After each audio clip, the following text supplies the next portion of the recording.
he is on the podium or Bruno Senna is off it when the checkered flies, Pantano is the champion. Next to him, Lucas de Grassi with the Campos team. His remarkable season ends with elimination thanks to the bonus points Pantano picked up for pole.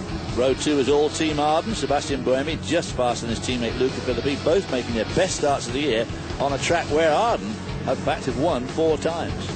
On row 3, Vitaly Petrov of Russia, de Grassi's teammate with the Campos team. If the track starts to dry, watch out for the Russian. Next to him, Pastor Maldonado of Venezuela with PK Sports, quickest in the wet in Friday practice, and he won the sprint a week ago at Spa. Andy Zubin, the second PK Sports, lines up 7th alongside Roland Rodriguez in the FMS car, who's never qualified better than 17th all year, so I don't know what happened to him yesterday afternoon. On row 5, Javier Villa for Racing Engineering, his 4th top 10 start of 08, but he's only scored 2 points in a feature race this year. Next to him, Karan Chandak of India. A lot of talk about this guy with the iSport team. He has scored in 6 of the 9 feature races thus far this season. Row 6 is made up of 2 very disappointed men. The ART car of Romain Grosjean, who came into the series odds-on favourite, now eliminated from winning it, alongside Bruno Senna, who absolutely has to finish on the podium to stand any chance of getting into the top in the top 3. On row 7, David Velcecchi for Durango had a brutal weekend in Spa, including a heavy crash in the feature race. Next to him, former Formula One driver Sakan Yamamoto of Japan for ART Grand Prix. Andy Soucek for Supernova lines up 15th alongside the Trident Racing of Mike Conway, who's had a very roller coaster year this year. I thought more of Mike coming into this year, but things haven't gone right for him at all. On row 9, Diego Nunez for Dave Price Racing, qualified 1 spot better than his season average. Next to him, Kamui Kobayashi of Japan for the Dams team, 2 spots worse than his average. Glad you had that name. Jerome D'Ambrosio, who had such a great sprint race last week in front of his home crowd, is in 19th spot in his Dams machine next to the Durango of Alberto Valerio, who has still to score a point on the year. On row 11, Alvaro Parente, who won the season opening feature race in Barcelona, 2nd last week in Spa, but qualifies 21st for Supernova. Next to him, Marco Asmer for FMS International, the British Formula 3 champion. And then the Chinese driver Ho Pin Tung starts 23rd for Trident alongside Michael Hurt for Dave Price Racing. And on the 13th and final row, one of the BCN cars, Carlos Iaconelli, is there. No idea why Adrian Baez, his season-long teammate, is not. It appears we will have 25 starters. And as the cars circulate behind the safety car, you can see all the spray in the air, but notice the lap counter at the top of your screen. These laps are official. They will count. And so Giorgio Pantano, with each lap, draws ever closer to a possible first career GP2 championship. No rain in the air right now as Paul Jackson looks on.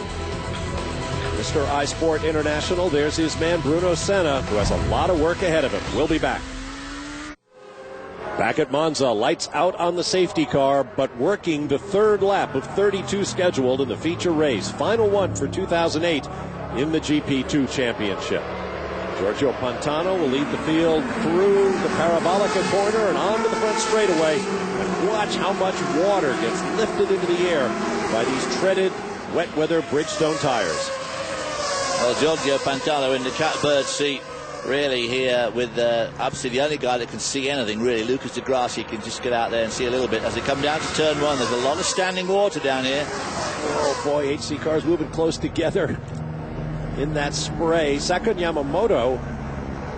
Oh, big crash. Oh. Javier Villa gets into Vitaly Petrov and Andy Zuber. A couple of competitive guys there taken out right away. That was a bit of bad. Yeah, well, as these guys are saying, it's so slick, this track at the moment, because of the standing water and coming down under braking under the first chicane. That'll do it every time. Well, you think with several laps of running behind the safety car that the drivers would have some kind of a feel for their braking. On board with Bruno Senna.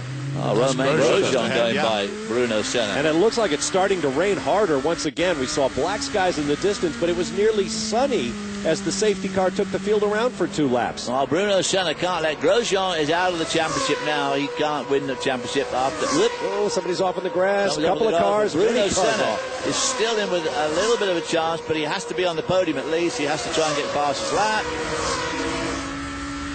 On board with Senna. Boy, look at the limited view these guys have got. That's awful. At these speeds, too. Yeah. Rodriguez and Luca Filippi. Rodriguez having a terrific weekend. As David mentioned, normally qualifies in the second half of the grid, but he was all the way up in the top 10 for today's race. We're streaming down into Parabolica.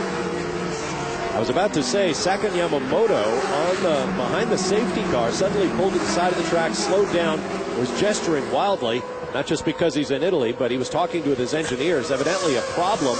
He has shown 25th and last. Look at that sky. There's Romain Grosjean, the Frenchman, of which so much was expected after winning the inaugural GP2 Asia Championship, is up into 6th after starting back in 11th. Now, watch out here. It's supposed to be no passing because there's a yellow flag there, but some of these guys probably can't even see the yellow flag without all that gloom and spray they're in. A lot of standing water there, Steve. I mean, these cars aquaplane, they got good deep shedded tires, but nevertheless, you hit it at 150 miles an hour. Those tires are going to pump a lot of water. There's a replay of the crash. Oh wow, it's nothing trivial. What was Javier Villa thinking? It was like he didn't even see Luca Filippi. Obviously. Or Petrov, I mean. This ought to be dramatic. Watch this. Oh. He gets Zuber first, and Zuber gets into Petrov.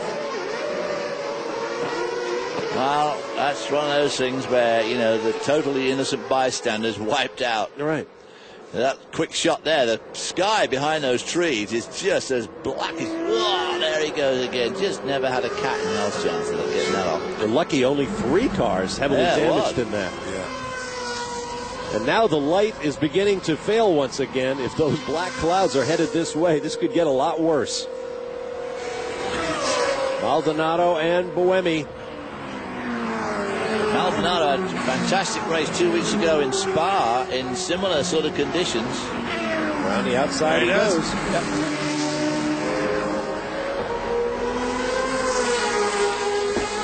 Notice a slightly different rear wing configuration here at Monza, very similar to how they were running it last year. Low mounted rear wing. Oh, that's Yamamoto. Still trying to figure out what's wrong. Well, the ART team, you know, you think it was absolutely supreme for 2 years with Nico Rosberg and Lewis Hamilton, and this year they just hasn't worked out. They thought that Romain Grosjean was going to take the championship, but not even close, really, in the end. But he's driving brilliantly today. He's now up to 6th spot. Noticed on the left there, they're using caution lights on the racetrack. That's a good idea. You mentioned, David, it's hard for these drivers to see the flags in the spray, so using a light is helpful. Those tires scrabbling for grip. Giorgio Pantano sets fast lap earlier in the race. There's a bonus point for that if the driver finishes in the top 10. Now we're seeing sunshine back there in the chicane. Lucas Grassi is following him. Of course, had an incredible season, really, because he didn't appear until the 4th weekend. Watching the battle for 4th behind Maldonado. Rodriguez, Buemi. There's Grosjean, who continues his march toward the front.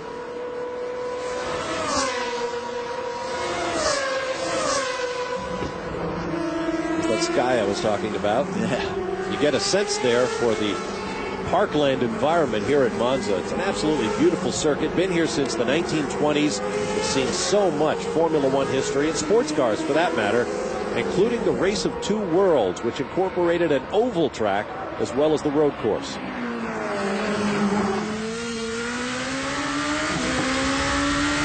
On board with Bruno Senna, trying to get around Karen Shandon. Gets a bit of a tow down straight here to Parabolica, but into the Parabolica. Add the throttle as quickly as you dare.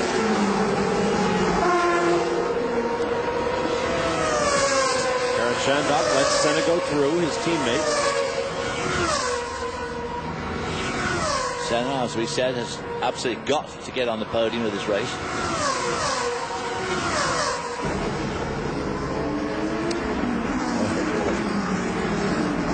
So hard to see out there. Well, you see these guys pulling out just to get away from the spray from the car in front, if not to make the move on the car ahead of them, just to be able to have some idea of where they are on the track. And then, as you were saying earlier on, Bob, look at